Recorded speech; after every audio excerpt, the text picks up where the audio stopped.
മിന്നുകെട്ട് ഭാഗം 15. രചന അവതരണം ദിവ്യരാജ്. ഭക്ഷണം കഴിച്ചു കഴിഞ്ഞ് ഇസഹാക്ക് അവളെ പതിയെ ബെഡിലേക്ക് ചെരിച്ചു കിടത്തി. മെഡിസിൻ്റെ സെഡേഷൻ കാരണം അവൾ വേഗം മയങ്ങിയിരുന്നു. വൈകുന്നേരം വീട്ടിലെത്തിയപ്പോഴാണ് അമ്മാളുവിന് ആക്സിഡൻ്റായ വിവരം ആനി അറിയുന്നത്. നടുക്കത്തോടെയാണ് അവളത് കേട്ടുനിന്നത്. അമ്മാളുവിനെ ഒറ്റയ്ക്ക് പുറത്തേക്ക് വിടണ്ടായിരുന്നെന്നോർത്ത് ദുഃഖം തോന്നി അവൾക്കും.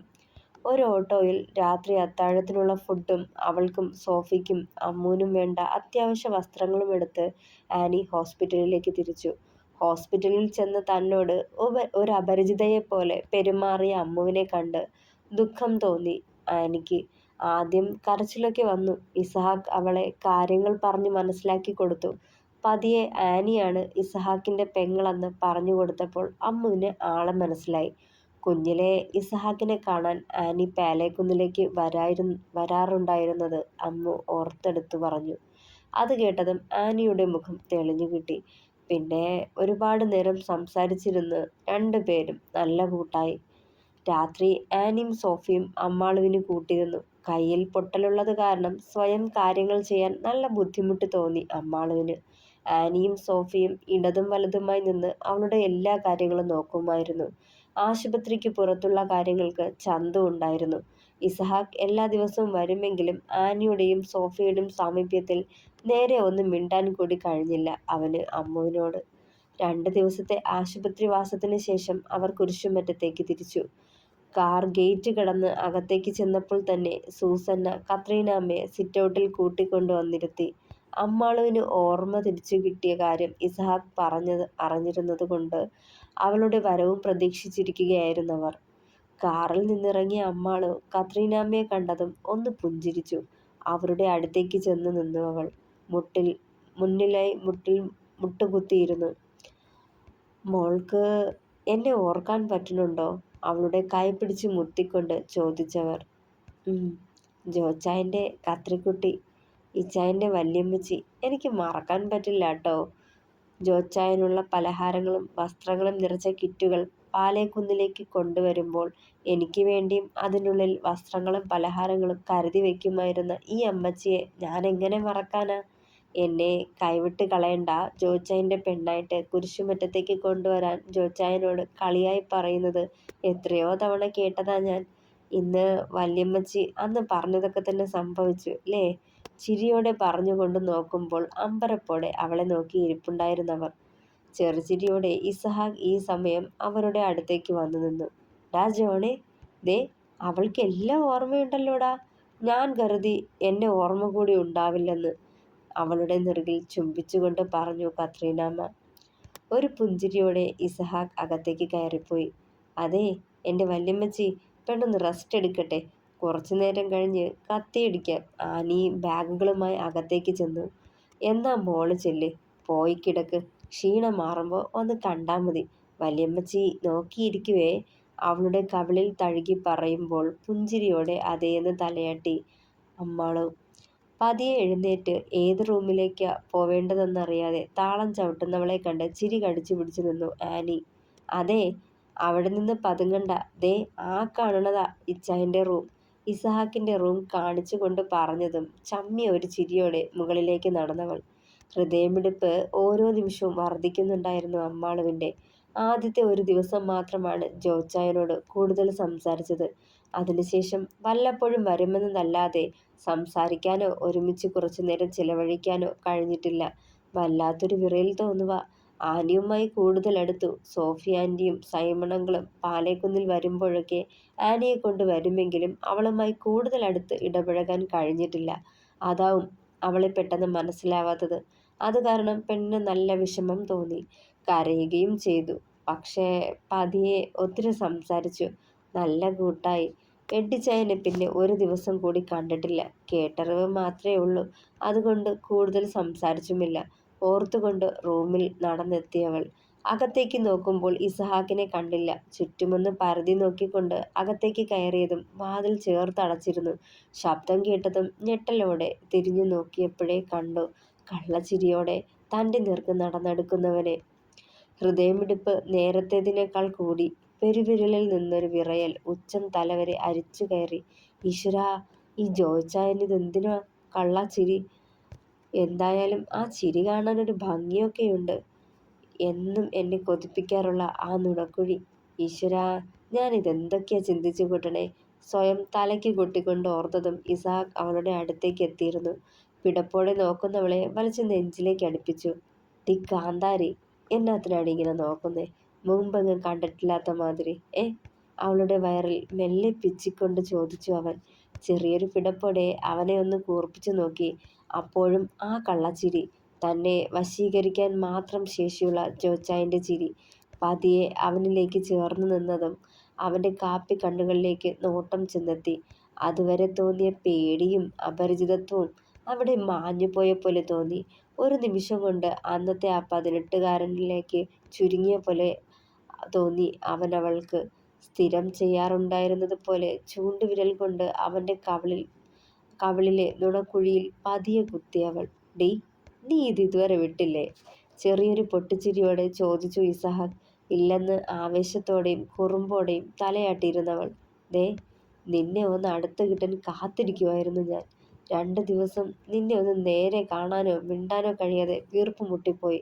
ഓഫീസിലേക്ക് പോയാലും വീട്ടിലേക്ക് വന്നാലും ഇരിപ്പുറയ്ക്കുകയില്ലായിരുന്നേ. ഒന്ന് കണ്ടാ മതിയെന്ന് പറഞ്ഞ് ഹോസ്പിറ്റലിലേക്ക് വരുമ്പോഴോ ഇടതും വലതും നിന്റെ ബോഡി ഗാർഡ്സ് ഉണ്ടാവുമല്ലോ. പിന്നെ എല്ലാവരുടെ മുന്നിലും മസിലും പെരുപ്പിച്ച് നിൽക്കുന്ന കാരണം നിന്നെ നോക്കാനും കൂടി പറ്റുകയില്ല. എങ്ങാനും ആ കുരിപ്പ് കാണുവാണേലേ പിന്നെ അത് മതി കളിയാക്കാൻ. അതിനാണേൽ നാവിനൊരു ലൈസൻസുമില്ല. മമ്മി നിൽക്കുവാണെന്നൊന്നും നോക്കുകയില്ല. എന്നതേലുമൊക്കെ വിളിച്ചു പറയും. എൻ്റെ മാനം കപ്പല് കയറും." കണ്ണ് ചിമ്മിക്കാട്ടി പറഞ്ഞവൻ. "പിന്നെ ഈ 2 ദിവസം എങ്ങനെയൊക്കെയോ തള്ളി വിട്ടതാ പൊന്നേ." അവളിലെ പിടി ഒന്നുകൂടി മുറുക്കി ഇസഹാക്ക്. അമ്മു അവൻ്റെ മുഖത്തേക്ക് തന്നെ നോക്കി നിന്നു. അവൻ്റെ മുഖത്തെ ചിരി മാഞ്ഞു മറ്റേതോ ഭാവം വന്നത് പിടപ്പോടെ അവൾ കണ്ടു. ഞൊടിയിടയിൽ അവളെ മുറുകെ പുണർന്നുകൊണ്ട് കഴുത്തിടുക്കിൽ മുഖമമർത്തി. ഒരേങ്ങലടി അവളിൽ നിന്ന് പുറത്തേക്ക് വന്നു. ഒരു ചുംബനം അവിടെ പതിപ്പിച്ചുകൊണ്ട് കാതുകളിലും ചുണ്ടുകൾ ചേർത്തു. "അമ്മോ, ഐ ലവ് യു. നീ നീ എൻ്റെ ഭ്രാന്താ പെണ്ണെ. ഒരിക്കലും നിലയ്ക്കാത്ത എൻ്റെ ഭ്രാന്ത്. ഇനിയെന്നും ഈ ഭ്രാന്ത് എനിക്ക് സ്വന്തമായിരിക്കണം. എൻ്റെ മാത്രം." അവളുടെ കാതോരം നേർത്തനാദത്തോടെ പറഞ്ഞതും പിടഞ്ഞിരുന്നവൾ. "അമ്മോ, ഞാനൊന്ന് കിസ് ചെയ്തിട്ടോടി നിന്നെ?" പെട്ടെന്നുള്ള അവൻ്റെ ചോദ്യം കേട്ടതും ഹോസ്പിറ്റലിൽ വെച്ച് അവളെ ചുംബിച്ചതാണ് ഓർത്തത്. അതേന്നി തലയാട്ടിയത് മാത്രമേ ഓർമ്മയുള്ളൂ. ഇസഹാക്കിൻ്റെ ചുണ്ടുകൾ അവളുടെ അധരം പൊതിഞ്ഞിരുന്നു. അവൾ അത് പ്രതീക്ഷിച്ചിരുന്നില്ല. ഒന്നേങ്ങിക്കൊണ്ട് കണ്ണുകൾ മിഴിച്ച് അവനെ നോക്കി. ആത്മാവോളം ആഴ്ന്നുപോയ ആ പ്രണയ ചുംബനത്തിൽ പതിയെ പതിയെ അവളും ലയിച്ചു ചേർന്നു. തൻ്റെ ഓർമ്മയിലെ ആദ്യത്തെ പ്രണയ ചുംബനം. കണ്ണുകൾ കൂമ്പിയടച്ചു. അവളുടെ കരങ്ങളും അവനെ വലയം ചെയ്തു. ഏറെ നേരത്തിന് ശേഷം അവളിൽ നിന്നും അടർന്നു മാറിക്കൊണ്ട് കണ്ണിറുക്കി കാട്ടി ഇസഹാക്ക്. അവനെയൊന്ന് പുരികമുയർത്തി നോക്കിയതും കള്ളച്ചിരി അവിടെ.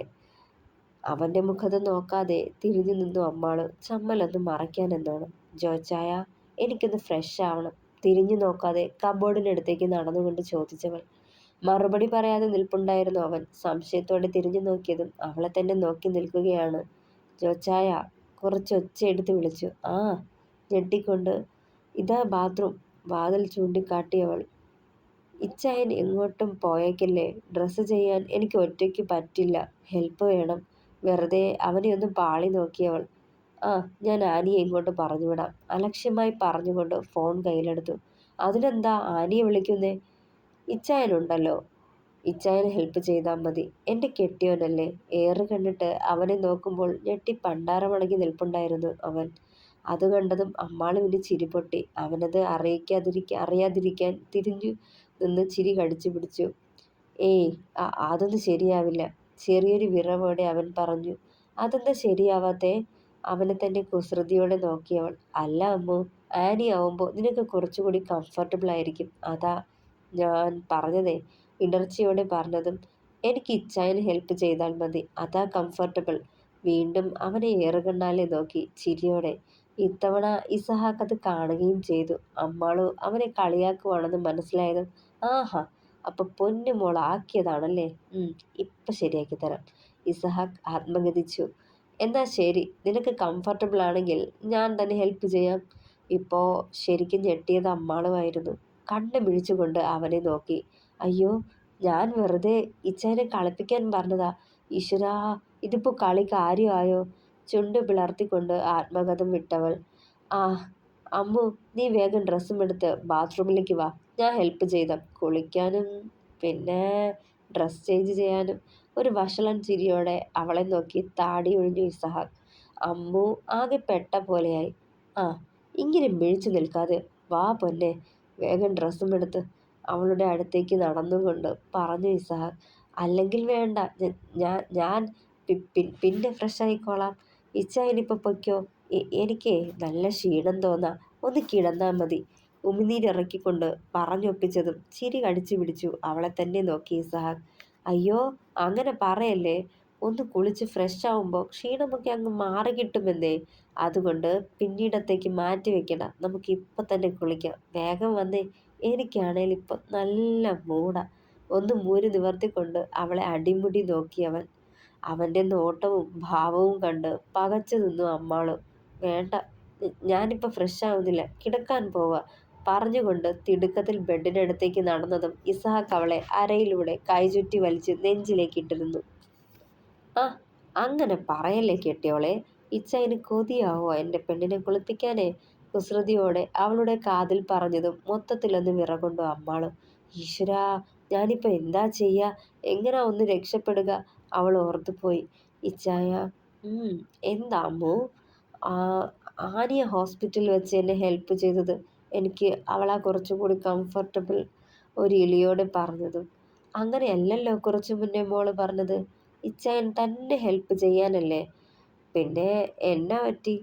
പെണ്ണ് നിന്ന് വിയർക്കുന്നത് കണ്ട് ചിരിയടക്കിക്കൊണ്ട് ആക്കി പറഞ്ഞു. എന്തായാലും എൻ്റെ കൊച്ചു വാ, നമുക്ക് കുളിച്ചിട്ട് വരാന്നേ. കെട്ട് കഴിഞ്ഞ് ഇത്രയും നാളായിട്ടും എൻ്റെ പെണ്ണിനെ നേരെ ചെവ്വേ ഒന്നും കണ്ടിട്ടില്ല. അപ്പൊ പിന്നെ ഇന്ന് തന്നെ ആ ചടങ്ങങ്ങ് നടത്തിയേക്കാം. അവളെ അടിമുടി നോക്കി ഇസഹാക്ക്. ഈശ്വരാ, പെട്ട്. ഇനിയിപ്പോൾ എന്താ ചെയ്യാ? സറണ്ടർ, അതല്ലാതെ വേറെ മാർഗമൊന്നുമില്ല. ഇച്ചായ, വീണ്ടും ദയനീയമായി അവനെ നോക്കിയവൾ. അതോ, അതെ, ഞാൻ വെറുതെ പറഞ്ഞതാ. അങ്ങനെയൊക്കെ ഇച്ചായനെ കളിപ്പിക്കാൻ. സത്യം ഞാൻ ചൊല്ലിട്ടു. ചുണ്ടു കുറിപ്പിച്ച് പരിഭവത്തോടെ പറയുന്ന തൻ്റെ പെണ്ണിനെ തന്നെ കണ്ണെടുക്കാതെ നോക്കി ഇസഹാക്ക്. ആ പഴയ തൻ്റെ കുറുമ്പി പെണ്ണിനെ തിരികെ കിട്ടിയ പോലെ തോന്നി അവന്. താലുകെട്ടി ഇവിടേക്ക് കൊണ്ടുവരുമ്പോൾ ഭയത്തോടെ മാത്രം തന്നെ നോക്കിയിരുന്ന പെണ്ണല്ലവളെന്ന്. അവളിലെ കുറുമ്പും കുസൃതിയും തിരികെ വന്നിരിക്കുന്നു. ഓർത്തതേ നറുപുഞ്ചിരി വിടർന്നു അവൻ്റെ ചുടികളിൽ. പ്രിയപ്പെട്ടവരെ, കഥ ഇഷ്ടമാവുന്നുണ്ടോ? ഇഷ്ടമായാൽ സപ്പോർട്ട് ചെയ്യണേ. അപ്പോൾ അടുത്ത ഭാഗത്തിന് കാത്തിരിക്കുക. Thank you.